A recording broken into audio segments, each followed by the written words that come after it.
Welcome back. My name is Homai. In this video, we are going to talk about non-chord tones, otherwise known as NCTs. Okay, non-chord tones. A non-chord tone is simply what it sounds like. It is a tone that is dissonant with whatever harmony exists in that chord. Okay. So I've written out the most common types of non-chord tones we have in music here, and now we're going to explain how they work. So non-chord tones, typically you're going to go from one chord to another chord, okay? So let's say that we have our first chord here, first chord, and then you have your second chord, which can either, usually it's going to be here, for example, right? But, we can consider this a second chord too. Let's see, maybe I want to extend this a little bit. Let's see how this plays out. So in a neighbor tone, the first note is going to be consonant. Okay, so it's going to be consonant here. And consonant I'm going to label as blue, okay, consonant tones. And it's going to resolve to the same note that it started on. Okay, so let's say it started on C, it's going to end on a C again. But on the second chord here, it's going to be dissonant. It's either going to be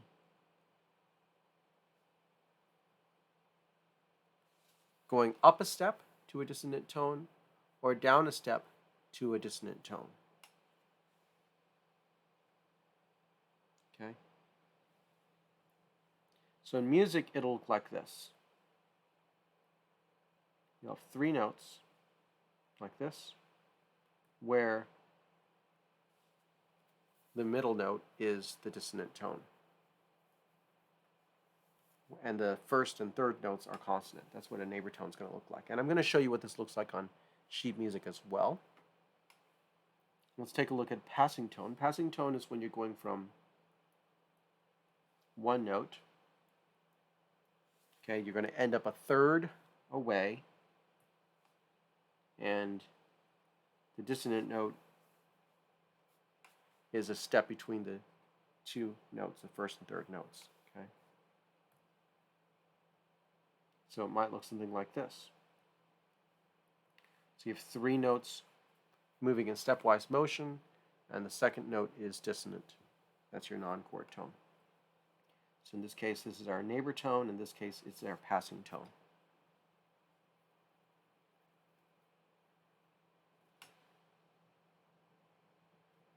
Okay, another example. The appoggiatura.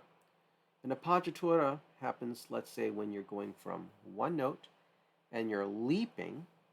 It can be up or down, but you're leaping to a dissonant note, and then you're resolving by step in the opposite direction to a consonant note. So notice in this case, I leaped by the interval of a fourth and resolved down by interval of a second step. This is an appoggiatura. So in music, it might look like this. Let's do this in black. Okay, leaping up and resolving down by step. And this would be on our appoggiatura. Some textbooks list an appoggiatura and the next one that we're talking about as INTs, otherwise known as incomplete neighbor tones. So you could call this that an INT, incomplete neighbor tone. I guess that should all be capitalized. But I'm a little old school. To me, that's an appoggiatura because we're emphasizing the non-chord tone. Next is the opposite of an appoggiatura, which is what is called an escape tone. Escape tone works like this. You start on a note, and then maybe you go up by step. Okay, you move by step to a dissonant note, and then from there you leap in the opposite direction. okay, to a consonant tone. Might look like that. Okay, so instead of leaping to the dissonant note and then resolving by a step in the opposite motion, this time you step to the dissonant tone and then leap away in the opposite direction to a consonant tone. So in music, it might look like this.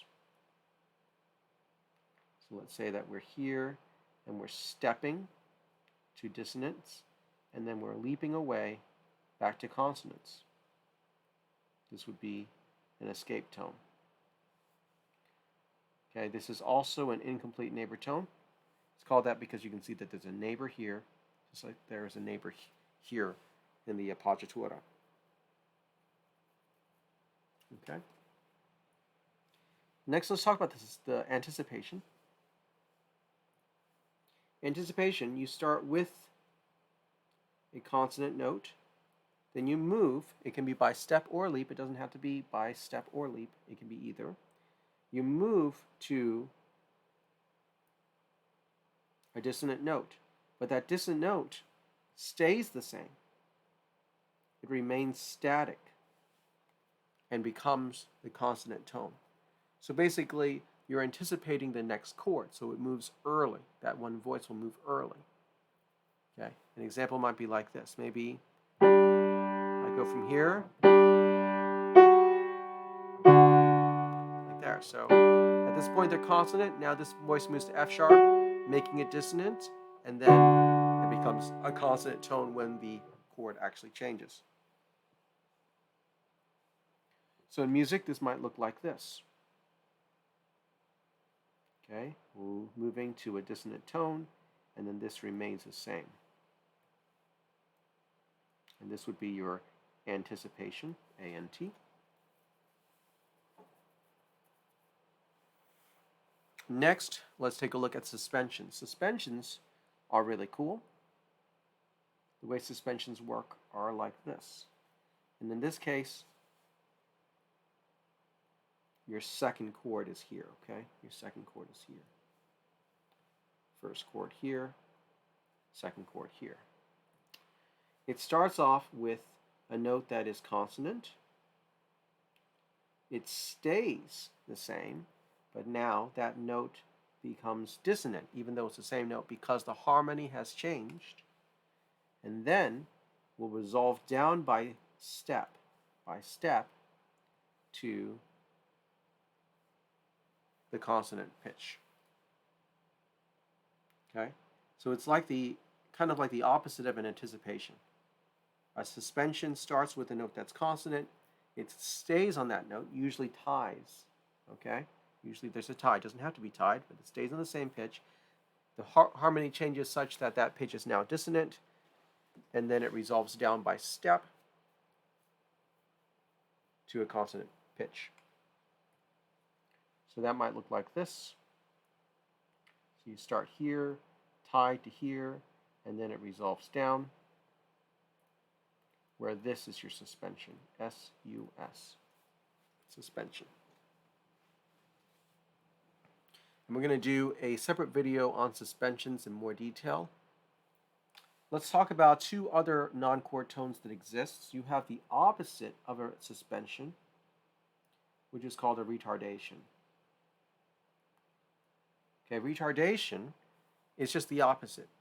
Everything's the same, but instead of descending by a second to resolve, you ascend by a step to resolve. Okay, so just understand that's the difference. And there's another one we didn't talk about, which is known as pedal tone or pedal point. Oops, let's actually spell this correctly. Pedal tone or pedal point. And this is when the bass will stay on a single note. Okay, here's an example of how this works. So maybe the bass hits a note and it stays on this note for a prolonged amount of time. But during this time, the chords are changing, maybe quite a bit. And so for a long time, these chords, these bass notes are actually dissonant. They're non-chord tones. Okay. Usually, the bass note is going to be the dominant of the key that you're trying to arrive at, okay? Some form of dominant, usually. So an example of this is I could play just a low G. Let's say I'm in C minor. The dominant's G, okay? But my right hand, I can do any chords I want.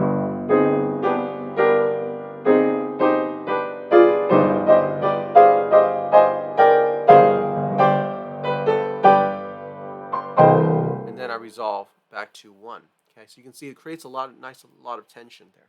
So it's called pedal point or pedal tone. It's called that because that's where it originated. Organists using their foot to actually push down a pedal would just hit this low G or low dominant and do what they want with their hands and then resolve it. So it's a pretty cool technique. So there's an overview of our non-chord tones in a chart. Okay. Let's actually take a look at what this looks like on staff paper now.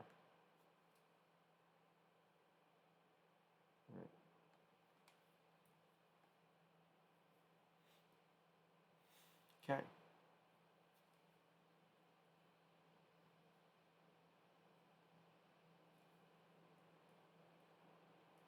All right. So a neighbor tone, it's going to look like that. Okay. Where basically you start and end on the same pitch, but the middle note is moving in either to an upper neighbor by step or a lower neighbor by step, and that note happens to be dissonant to whatever harmony you have.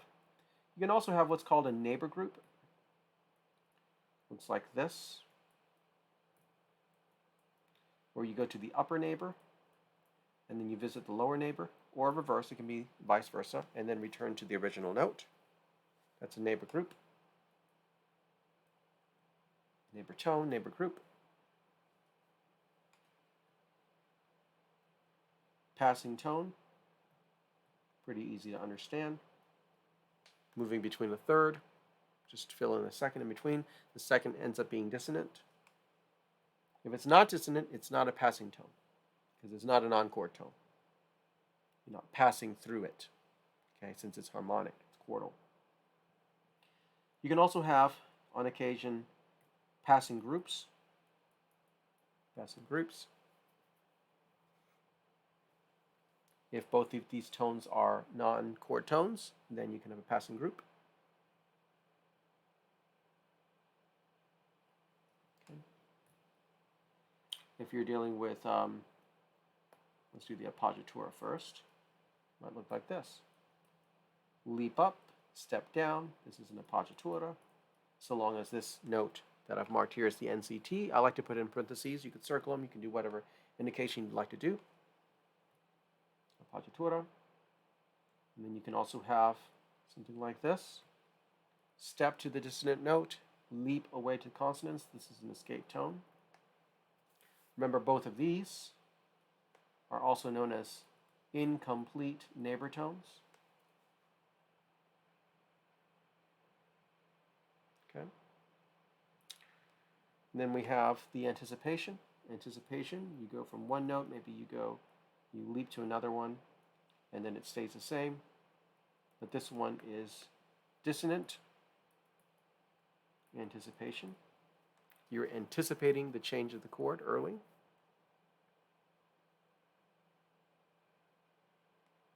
Okay.